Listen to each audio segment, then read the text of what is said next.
Hai teman-teman, kita ketemu lagi. Saya Evan Swinata dari Perisai Dana. Di kesempatan kali ini, saya akan membahas tentang perjanjian pisah harta. Sebetulnya namanya adalah perjanjian pranikah, tapi memang inti perjanjian itu utamanya adalah tentang pemisahan harta. Kalau mau bikin perjanjian pranikah, mesti menemui siapa ya? Ya, untuk membuat perjanjian pranikah, hubungi notaris setempat. Jadi silakan pilih sendiri notarisnya. Semua notaris pasti bisa membuat perjanjian pranikah. Kenapa perlu perjanjian pranikah dan bagaimana perasaan pasangan kalau diutarakan bahwa kita mau membuat perjanjian pranikah? Perjanjian pranikah ini sebenarnya lebih sebagai sebuah asuransi. Jadi nggak perlu takut untuk membuat perjanjian pranikah, nggak perlu merasa bagaimana begitu. Ini seperti asuransi. Kita beli, lupakan. Jadi bukan karena nanti persiapan kalau cerai supaya nggak ribut harta gono gini, tapi lebih ke mengamankan masa depan keluarga. Sama juga kita beli asuransi jiwa bukan berarti kita mau cepat mati. Kita beli asuransi kesehatan bukan berarti kita kepingin sakit. Jadi kalau kita punya perjanjian pisah harta, ya bukan berarti kepingin cerai.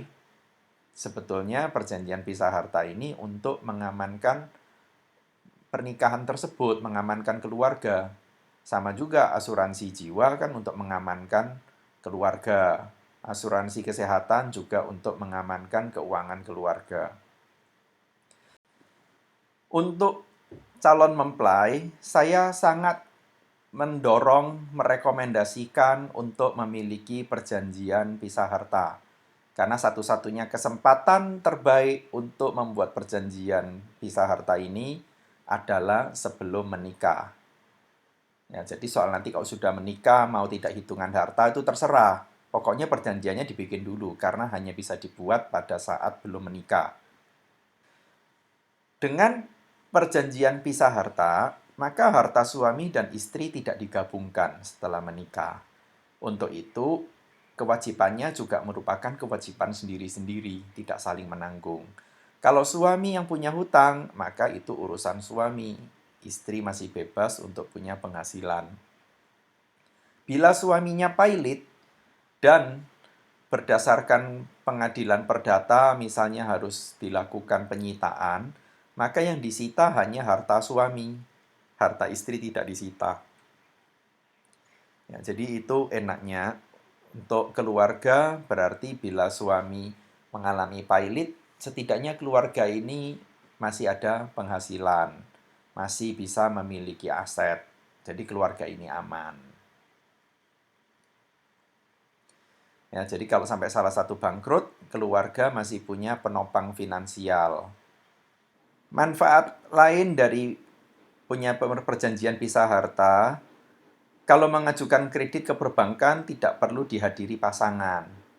Karena secara status hukum, kredit itu kan tanggung jawab sendiri-sendiri. Jadi pasangannya boleh nggak hadir. Kalau tidak punya perjanjian pisah harta, pasangannya harus hadir. Karena kalau tidak ada perjanjian pisah harta, kredit tersebut akan menjadi tanggung jawab berdua.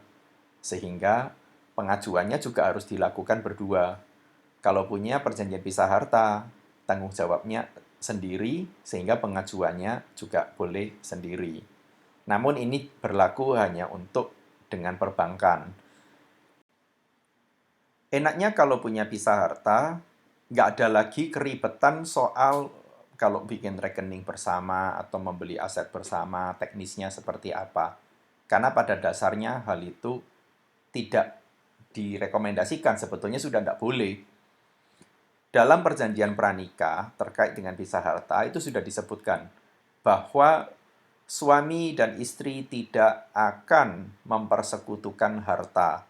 Jadi nggak akan menggabungkan harta dalam bentuk apapun. Jadi rekening bersama itu pada dasarnya nggak boleh. Ya, kalau untuk berkaitan untuk membangun harta, membeli aset bersama juga nggak boleh. Enak kan? Kalau dulu lo gimana nanti kalau punya rekening bersama, teknisnya siapa yang nyimpen dan seterusnya. Udah, kalau udah punya pisah harta enak, nggak ada lagi hal-hal seperti ini. Nah, terus kalau beli rumah gimana misalnya? Kan kalau yang kerja sendirian butuh waktu lama dong. Kalau dikejar berdua kan lebih cepat. Oh ya silakan, nggak apa-apa. Jadi misal harga rumah 1 miliar. Daripada nunggu 1 miliar, kan setidaknya kalau suami punya 500 juta, istri ada 500 juta, kebeli dah tuh rumah. Tapi rumah ini milik siapa? Kalau secara atas nama, rumah hanya bisa dimiliki satu orang. Tanpa pisah harta, rumit kan? Ya boleh aja sih, terserah. Karena ditulis atas nama siapapun itu milik bersama. Kalau dengan pisah harta, rumah milik salah satu, ya terserah mau punya yang mana. Nah terus kalau belinya uang berdua gimana? Gampang aja. Jadi, waktu beli, misalnya suami dan istri masing-masing cuma punya 500 juta, padahal harga rumah 1 miliar, maka statusnya nanti suami berhutang pada istri sebesar 500 juta. Hitungan utangnya atur sendiri, mau kena bunga atau enggak, dicicilnya seperti apa, atur sendiri, urusan mereka berdua. Tapi hitungannya lebih enak gitu. Jadi memang rumah punya suami. Kebetulan suami berhutang pada istrinya sebesar tertentu gitu. Tapi kalau memang kepingin membangun aset bersama, itu bisa dilakukan dengan cara membuat badan usaha dulu. Ya, jadi kita akan masuk ke manfaat berikutnya tentang badan usaha, yaitu suami istri bisa bersatu untuk mendirikan badan usaha bersama karena hartanya sudah terpisah. Jadi silakan bikin PT, pendirinya 2 orang, suami dan istri, salah satu menjadi komisaris, salah satu menjadi direktur. Terserah mana yang mana. Nah, proporsi sahamnya atur sendiri. Mau seperti apa? Nah, nanti badan usaha ini bisa beli aset. Asetnya atas nama badan usaha. Berarti aset itu kan atas nama suami istri sudahan. Tapi eh, dengan cara ini kan manajemennya sudah sangat rapi. Jadi dilakukan dengan accounting sendiri yang pasti kalau untuk badan usaha bayar pajak dengan tertib. Lalu badan usaha ini memiliki aset yang kemudian dinikmati berdua bahkan bisa dikembangkan lebih besar lagi. Nah, itu bagusnya kalau punya perjanjian pisah harta. Kalau suami istri tidak memiliki perjanjian pisah harta, kalau mau mendirikan badan usaha terpaksa harus melibatkan lagi orang lain karena suami istri dianggap satu. Masih harus butuh orang lain lagi untuk memenuhi syarat minimal 2 orang kalau mendirikan badan usaha. Yang perlu diingat, pisah harta tidak ada kaitan dengan anak maupun warisan ya. Karena pisah harta ini spesifik hanya mengatur pemisahan harta antara suami dan istri. Karena pada dasarnya harta suami istri itu digabung pada saat menikah. Supaya tidak bergabung, maka dilakukan perjanjian pranikah untuk pisah harta. Nah, kalau untuk anak bagaimana? Ya, memang antara orang tua dan anak harta itu tidak pernah bersatu, nggak pernah digabung. Harta orang tua sendiri, harta anak sendiri.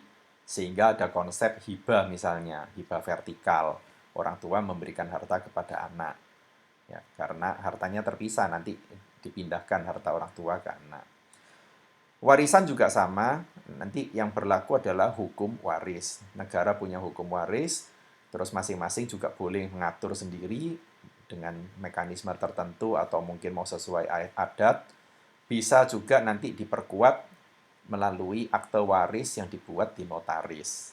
Ya, jadi tidak ada hubungan antara anak dan warisan kalau terkait dengan pisah harta, nggak ada masalah. Untuk Anda yang ingin bisa menata keuangan keluarga Anda, silakan klik link di layar cut.ly/familyfinance.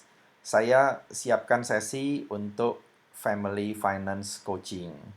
Jadi di situ nanti Anda bisa mendapatkan perspektif bagaimana seharusnya menata keuangan keluarga Anda.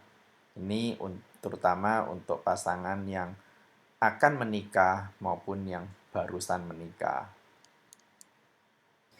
Melalui perisai dana, saya ingin membantu Anda menghindari 3 pengancam harta, yaitu keputusan jelek, situasi jelek, dan orang jelek. Ada banyak pengalaman yang akan saya bagikan melalui channel YouTube ini. Untuk itu pastikan Anda subscribe channel YouTube Perisai Dana dan tekan tombol loncengnya, sehingga Anda selalu mendapat notifikasi setiap kali saya mengupload video yang baru. Perisai Dana juga tersedia bisa diakses di Instagram. Silakan di-follow Perisai Dana. Melalui website perisaidana.com, Anda bisa mengikuti e-course 101 risiko finansial yang bisa mengganggu rencana finansial Anda dan cara mengakalinya. E-course tersebut gratis. Pastikan Anda juga mengikutinya. Terima kasih, sampai jumpa di vlog-vlog yang berikutnya.